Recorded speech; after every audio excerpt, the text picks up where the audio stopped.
nama saya Reva Mutiara Dewi dengan NIM 2323240143 kelas 2F PGMI dengan mata kuliah Al-Quran dan Hadis. Baiklah, di sini saya akan menjelaskan kembali dari materi 8 dan sampai ke 13. Materi pertama, peran wanita dalam Al-Quran dan Hadis. Peran wanita dalam Al-Quran dan Hadis merupakan peran yang sangat penting dan mulia sebagai seorang ibu, istri, pendidik, anggota masyarakat, dan pembantu agama. Al-Quran dan Hadis menegaskan kesetaraan wanita dan laki-laki dalam aspek kehidupan. Dengan melalui Al-Quran dan Hadis, Islam menegaskan, menguasai, dan menghargai peran wanita dalam bentuk menjaga keluarga, masyarakat, dan pembantu keberagaman. Dengan materi kedua, tafsir Al-Quran dan Hadis terkini. Tafsir Al-Quran adalah ilmu pengetahuan yang menjelaskan kandungan Al-Quran dengan ayat-ayat yang tidak jelas. Bahkan disebut juga sunnah, perkataan, perbuatan, dan menyetujui dari Nabi Muhammad SAW dalam landasan agama Islam.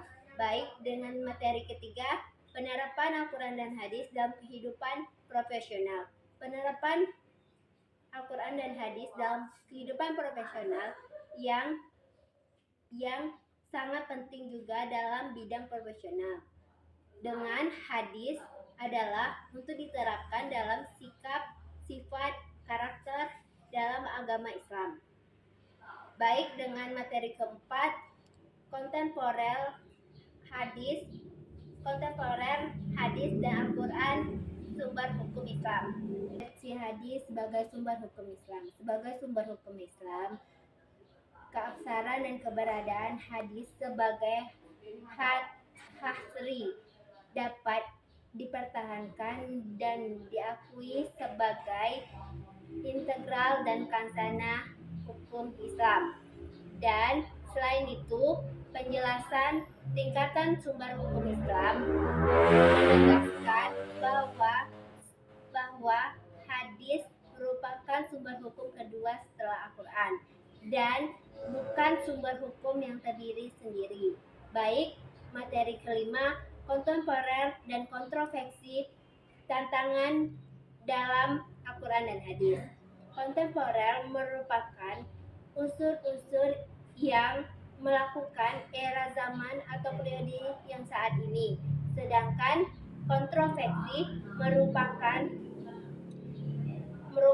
petunjuk dan perdebatan yang dapat dilihat oleh pihak-pihak dengan teori atau isu-isu saat ini.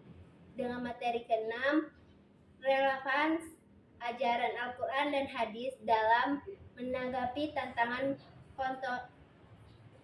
kontemporer. Ajaran Al-Quran dan Hadis sebagai untuk memudahkan menanggapi isu-isu kontemporer dengan melakukan keadilan, teknologi, ekonomi, dan hukum internasional. Baiklah, itu saja yang dapat saya sampaikan dengan 6 materi yang saya bahas selama ini. Lebih dan kurang saya mohon maaf. Wassalamualaikum warahmatullahi wabarakatuh.